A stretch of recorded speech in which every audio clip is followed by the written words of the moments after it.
Hi, my name's Dr. Bruce Quinn, and I'm a full-time expert on Medicare policies for new technology. Today, we're going to have a quick look at a new report on how Medicare prices lab tests and how this might change in the future. Let's see what happened. So, Friday, April 2nd, MEDPAC, the federal advisory body, turned its focus to lab test pricing at Medicare. What did they say? They found that PAMA dropped lab test prices on 75% of all tests, but the lab spending increased anyway, so they wanted to ask why. They found lab spending growth was driven by genomic tests. They found also that PAMA oversampled independent labs relative to hospital or physician labs, and that nationwide sampling of hospital and physician labs would result in somewhat higher lab test prices. What happened? MEDPAC presented on PAMA. What's PAMA? It's changes in Medicare lab test pricing since 2014 to 2018. Some of those changes are still being rolled out, and it sets Medicare pricing for lab tests at marketplace medians.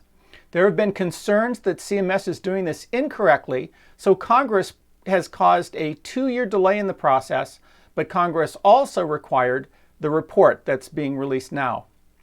Genetics falls in the spotlight, and they noted that genetic test growth from $500 million to $1 billion to $1.5 billion in 3 years.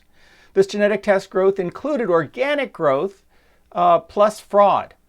Department of Justice calls this Operation Double Helix and has alleged there was $2 billion of genetic test fraud.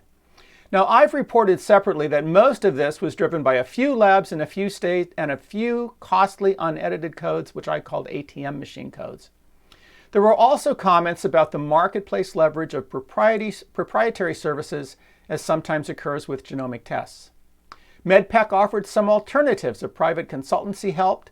They found you could survey labs selectively, and that would reduce the burden on labs.